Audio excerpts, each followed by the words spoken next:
Famous people I've met. Story time. I've spent a majority of my life playing in bands, and throughout that time, I've met some people who would be considered famous.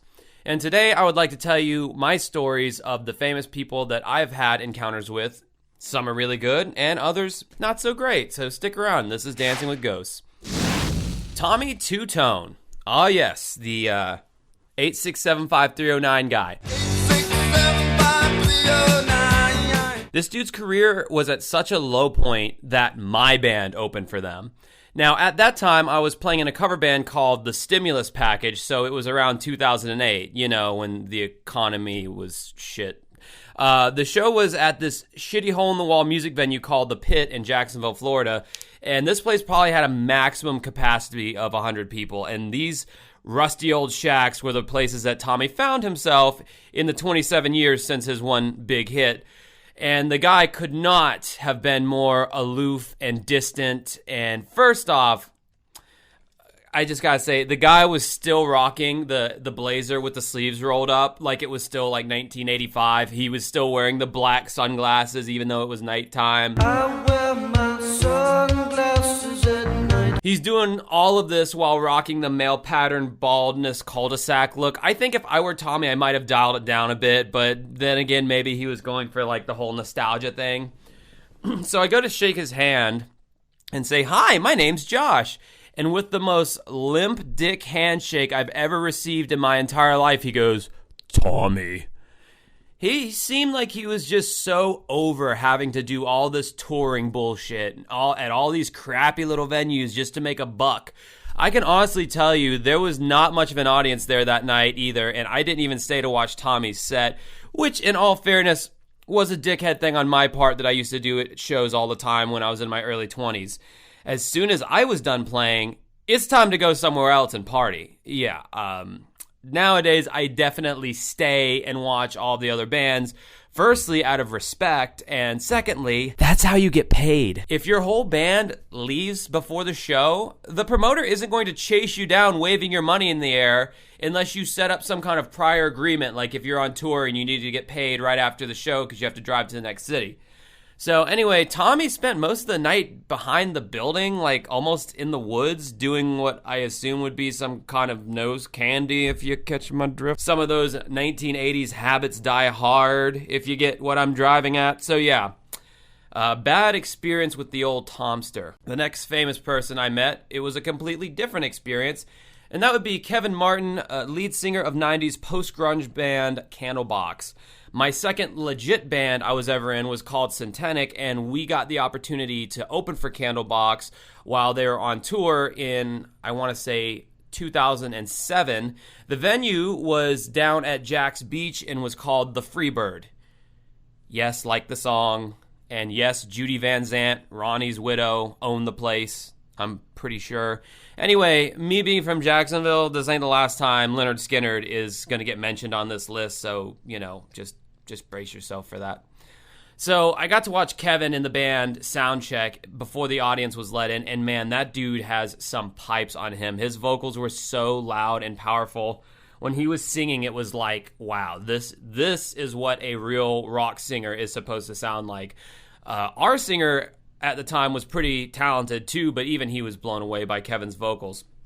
So anyway, after our set, we're all hanging out in the back of Freebird, which it was a pretty spacious back area, and it gave bands a secluded place to chill after the show. Kevin could not have been more gracious to us and complimentary. He came up and started talking to us. I had already known that Candlebox had opened for Rush on many of their tour dates in the early 90s, and I told him Geddy Lee was a huge influence of mine. And he says, "Yeah, I could tell watching you up there." And then he like mimics the crazy bass playing that I was apparently doing. He actually watched us. You guys don't realize how rare it is for a touring band to actually watch the local opening bands, because in their mind, they're probably too tired, too hungover, or have to do hair and makeup or whatever else. There are a million reasons why the touring band does not watch the openers, and most of them are legit reasons, but sometimes, let's just be honest, the band is just a bunch of dicks who think they're above watching the local band. Well, not Kevin. He even offered us to go on the tour bus with them and hang out, and we didn't do it. I don't remember why. Nobody in my band remembers why we didn't hang out with Candlebox. But we didn't. I think for me, I had just graduated high school. Like that day, there's like a picture of me with my graduation tassel on my bass guitar, the neck of my bass guitar. So I was pretty fucking young, and I didn't think it would be a good idea for me. But all the other guys in my band were like in their late 20s, so I don't know what their excuse was.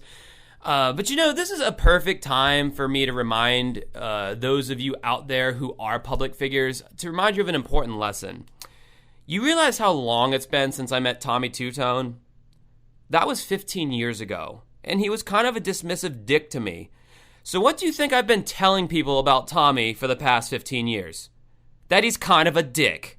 To him, I was a nobody and didn't deserve his common decency, but to me, he was Tommy Twotone. I knew who he was, and so do most other people. So when I bring him up, people know exactly who I'm talking about, and that's how you eventually develop a bad reputation. Because you're shitty like that to enough people, they start talking to other people, and it's like, oh yeah, Tommy Twotone, I heard he's a real dickhead. So now let's take Kevin Martin from Candlebox. That encounter was 16 years ago. And what do you think I've been telling people about Kevin? How fucking nice of a guy he was, and how decent of a human being he is. Did he have to autograph my tits, or did I even need to get a picture with him? No, he just treated me like a person who mattered. So this whole ass time, I've been spreading the good word about Kevin and his band Candlebox, which is a halfway decent 90s alternative group. But, you know, my point is if you're a public figure, shove your shitty feelings down deep inside and be decent to people, because it's probably going to be the last time you are ever going to see them. And first impressions mean a lot. It's not like Tommy is ever going to have a chance to repair our first encounter, and I'm always going to remember how dismissive and uncaring he was. Anyway, stepping off my soapbox now, let's go on to my next famous person that I've met in my time. And that would be Scott Bartlett from Saving Abel, the band that did this song.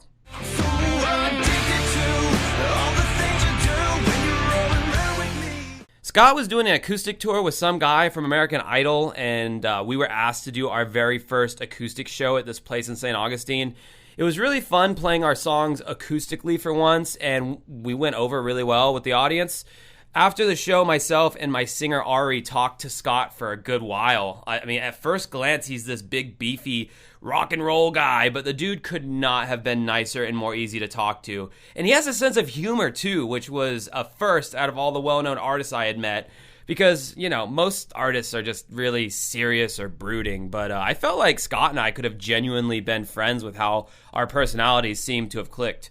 Good dude. Up next, oh boy, on this one, up next we got Johnny Craig. Pretty much the rest of the encounters that I'm going to talk about happened because my current band, Dancing with Ghosts, the name of this channel, we're on Spotify, Google Play, iTunes, and all that, by the way. My band, Dancing with Ghosts, we've built up enough of a cachet now to where we're starting to get better and better show offers with bigger bands.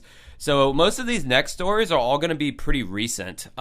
So I met Johnny Craig earlier this year. I want to say when we were offered to play a show with his current solo project. For those of you who don't know, Johnny Craig was the original singer for the band Dance Gavin Dance. Now, I gotta say, this is not my wheelhouse musically at all. I think they were an emo band, I'm not sure, but I don't know. I just know a lot of people around my age all really liked Dance Gavin Dance. Personally, I think that's kind of a stupid band name, so that alone kind of turned me off, but either way. Johnny Craig went on to form a band called Slaves that he's also known for, and now he's just doing, I guess, his solo stuff. And before I get any further, I was unaware of all the sketchy-ass shit Johnny Craig was involved with before we played that show with him. I'm sure there are many YouTube videos on how big of a piece of shit Johnny Craig is, and you can look that up for yourself. Mainly something about a laptop scam and him swindling his fans out of money. I don't know, man. Like I said, I didn't know all that at the time. The guy was super nice and down to earth, seemingly no ego. We didn't talk for long. I asked him how the tour was going and just tried to be as casual as possible. I'm not a personal fan of the guy, but I know hundreds of scene girls would have been shaking in their boots to have a chance to have a personal chit-chat with the dude from Dance Gavin Dance. Anyway, he was a nice guy despite what he may have done in the past. Up next, we have Ariel Bloomer from Icon for Hire. Now, I know a lot of you probably don't know who this band is, but again, to the scene kids, this band is pretty well liked. We played a show with them in Orlando, and they packed the place out. They have a big following. Now, I gotta say, I have noticed a difference in the way male and female public figures conduct themselves when meeting non-famous people like myself. Women public figures tend to have this more obvious put-on of niceness. They're way better at faking politeness and decency than their male counterparts are.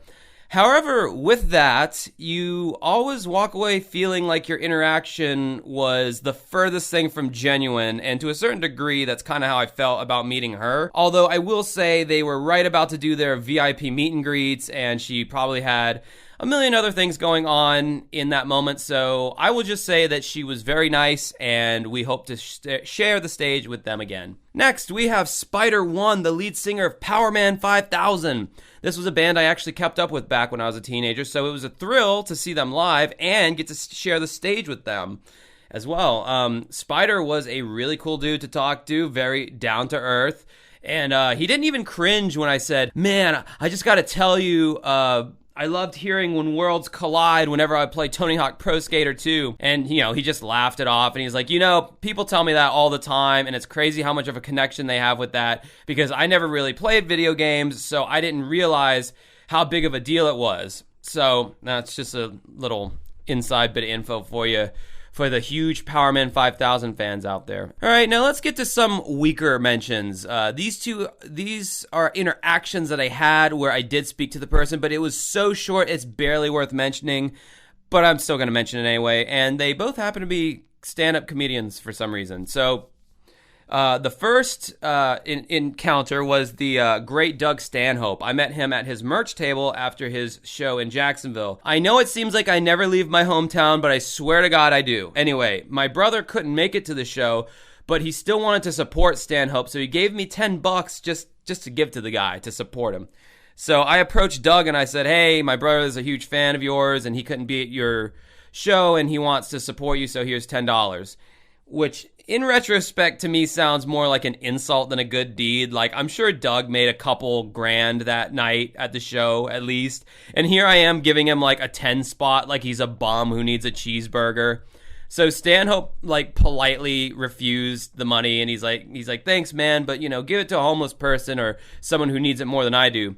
And upon seeing this interaction, his tour manager reached over and just, handed me one of his DVDs for free. Looking back just now, the tour manager probably expected me to give him the $10 in exchange for the DVD, but I just took the DVD and kept the $10, thinking that he just gave the DVD to me because of my nice gesture of trying to give Doug money. I'm literally just now, holy shit, I'm such a doofus. Ugh. Anyway, Doug Stanhope is good people. So I took a photo with the now legendary Bill Burr. I could not find the picture to save my life. I think it was on my old phone that got deleted. But this was back when Bill was still doing clubs like the Comedy Zone in, you guessed it, Jacksonville, Florida. I had just received my shitty-ass Samus tattoo and was wearing a sleeveless shirt, and Bill complimented my tattoo. And I was about to tell him a story about how my ex-girlfriend was at that same show that night that I was at and how it was awkward and all that. And then this doofus just interrupted us and started blabbering on about some stupid nonsense. And by that point, I just walked away because I didn't want to be like that weird guy who just floats around Bill, and all that. So anyway, now Bill Burr is packing out fucking stadiums. So I guess I got it on the ground floor on that one. So, okay, I said earlier in my video that there would be another Skinnerd connection, and here goes. I hate doing this to you, buddy, but your father is a national treasure. I am pretty good friends with Brandon Powell, son of Billy Powell, one of the original members of Lynyrd Skynyrd. In fact, I was in Brandon's band Syntenic when we met Kevin from Candlebox. Brandon is the last dude in the room that will tell you who his dad is, and if he finds out I put him in this video, he will probably cringe, but I can't help it. How awesome would it be to know that your dad was in the biggest Southern rock band of all time? It's also been a burden as well because Brandon also wanted to pursue music, but it's a shit business, for everyone right now, and it hasn't quite happened for him yet. But back 15 years ago when I was in a band with Brandon, he was kind of a dick. Honestly, though, as I'm editing this video right now, look at this fucking picture. What the fuck was my face doing? Why did I look like a constipated Pete Davidson? Like, I kind of get why he was a dick to me. Like, seriously, what was my problem? But these days, the dude is totally mellowed out. I always enjoy chatting with him at our local watering hole. And one of these days, I'd love to sit down and interview him on this channel and get some good inside stories on Skinnerd. Every now and then, Brandon will drop a little gem on me. Like recently, he told me his dad would always be down in the basement drinking, playing Tuesday's Gone on the piano, and whenever he would mess up, Brandon would just hear him yell out, "Fuck!" And then he'd like start all over again or whatever. So, I don't know. Let me know if you'd be interested in that interview. I can make that happen. Anyway, those are my stories. I hope you enjoyed them. If you have any further questions about any of them, feel free to ask me. I've played with many more famous bands that I didn't technically meet, so I didn't want to include them in this video. But anyway, till next time, have a good rest of your night.